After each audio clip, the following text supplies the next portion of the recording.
Hello. Hello. हाँ, good morning sir. हाँ, good afternoon. मुझे बेटा विश्वास नहीं हो रही सर, मैं आपसे बात कर रही हूँ। नहीं, ठीक है बेटा, मैं ये कह रहा हूँ कि आपने जो भी इंफॉर्मेशन मेरे को भेजी है ना, हाँ सर, हाँ सर। ये सारी इंफॉर्मेशन हम आगे भी फॉरवर्ड कर चुके हैं और मीडिया में भी आपने देखा ही है, सब जगह पे कई जगह पे चला भी है ना।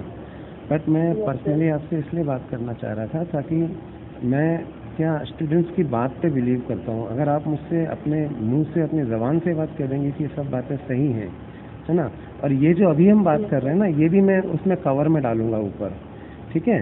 कि है ना, मेरी खुद छात्रा से बात हुई है और वो मेरे कांटेक्ट में एग्ज़ाम के पहले से और उसके बाद से थी, और हम लोग पूरी कोशिश कर रहे हैं कि ये जो लोग हैं ये लोग पकड़े जाएं, है ना, ताकि कम से कम पढ़ने वाले बच्चों का कोई ना कोई नुकसान ना हो।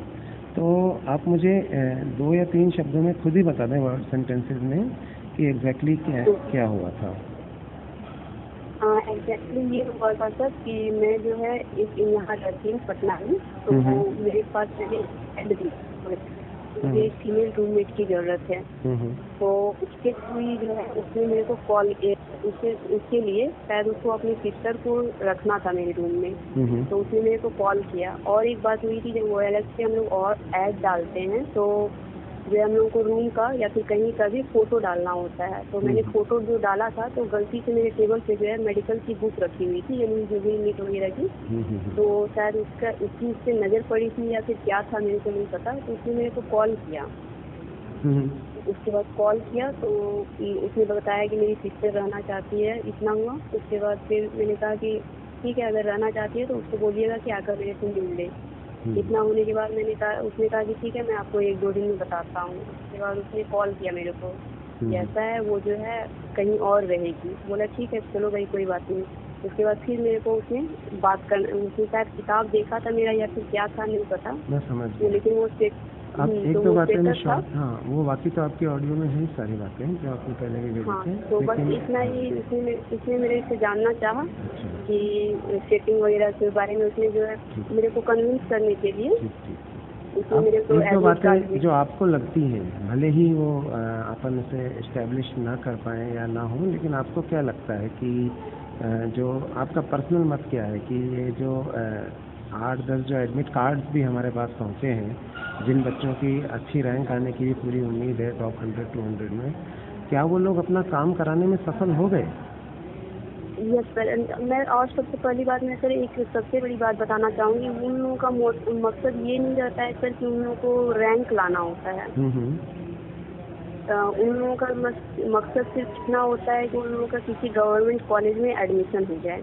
मैंने इससे पूछा भी किया, वो लोग तो चाहते हैं उनकी PMCH में एडमिशन हो, रिम्स में। बोला कि नहीं, ऐसा कुछ नहीं होता है, वो सब सिर्फ इतना चाहते हैं कि किसी भी गवर्नमेंट कॉलेज में एडमिशन हो जाए, बस इतना चाहते हैं। तो उन लोगों को रैंक लाने की जरूरत नहीं पड़ती है। इसके बारे में पैसे लिए हैं इसके लिए, वो लोग कितना दिए हैं पैसे? इसके लिए जो है एक बंदे ने, मैंने तो नहीं किया है, लेकिन उसने जो बोला है मेरे को, तो एक बंदे से उसने 22 लाख लिए हैं, जिससे मैंने आपको भेजा था। बोला कि इसका कंफर्म है, इसको रात भर पढ़ाया गया है। उसके बाद फिर जो अदर कैंडिडेट है उससे किसी से 20 लेता है, किसी से 15 लेता है, किसी से 10 लेता है।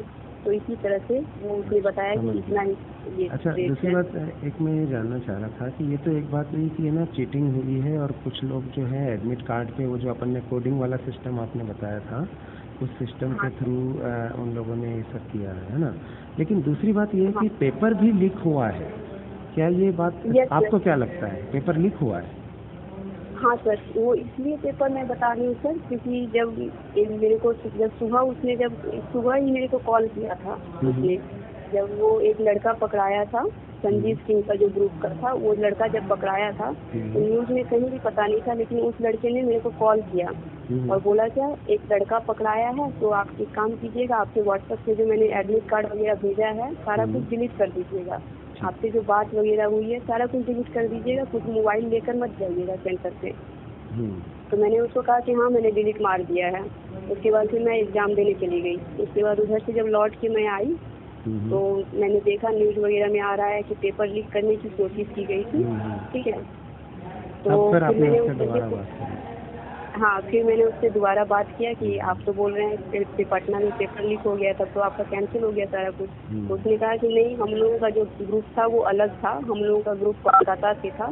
पहले ऑडियो में उसने कहा कि कोलकाता से, उसके बाद फिर दूसरे का जो लास्ट में मैंने जब सारा कुछ जानना चाहा तो उसने बताया कि नहीं, दिल्ली से भी होता है, किया गया है। और उन लोगों का सर जो है एक ही जगह सिर्फ ये आउट करने के लिए नहीं किया जाता है, उन लोगों का 2-3 जगह जो है चेक किया जाता है। अगर एक जगह फेल्योर रहा तो दूसरी जगह अगर नहीं रहा हो पाया तो तीसरी जगह। आपको क्या लगता है कितने लोगों में ये पेपर आउट हुआ होगा पूरे इंडिया लेवल पे, अगर अपन सोचें?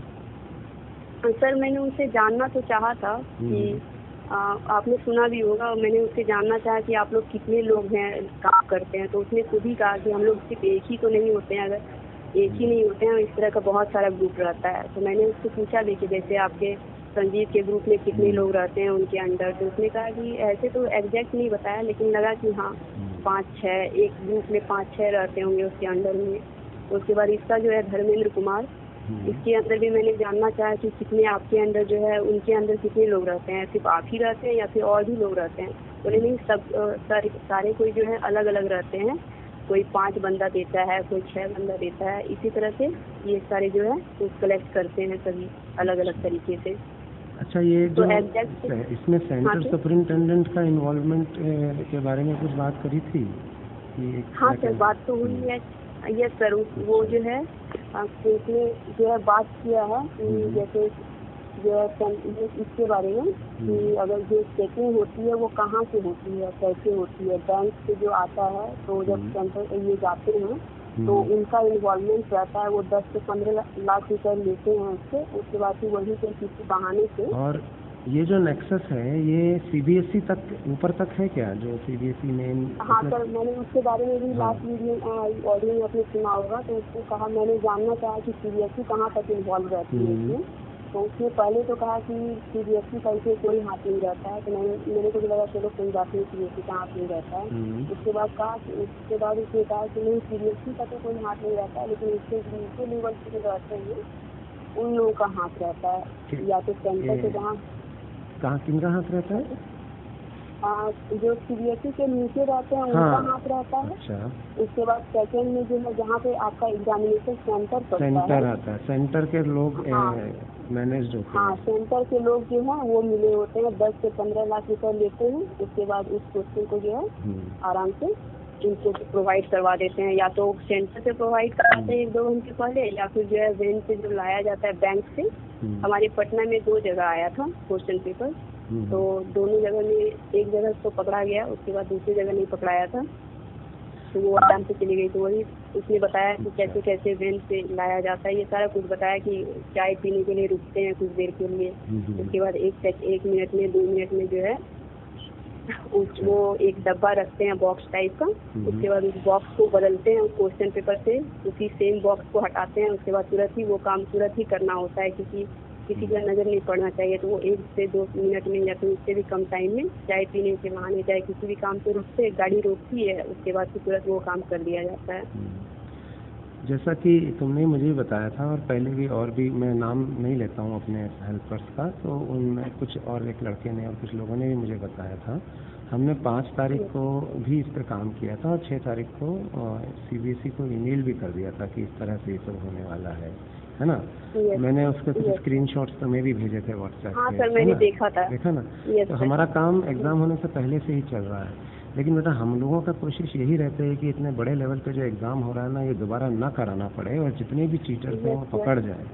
लेकिन दुर्भाग्य से जब सिचुएशन ऐसी आ जाती है कि जब पकड़ना संभव ही नहीं है सब चीटर्स को, तभी मैं दोबारा एग्जामिनेशन के लिए, हमने 2015 में भी तभी बोला था, और अब भी हम तभी बोलेंगे। और एक बात मैं बताना चाहूंगी सर, आज जो है दैनिक जागरण वाले ने पेपर में छापा है, पूरी अच्छी तरह से छापा है कि आज जो है पेपर जो है वो पर्चा लीक हुआ है। आप चाहें तो दैनिक जागरण पटना का पढ़ सकते हैं। नहीं देखो, न्यूज़पेपर्स में छपी हुई खबर सबूत नहीं होती है ना।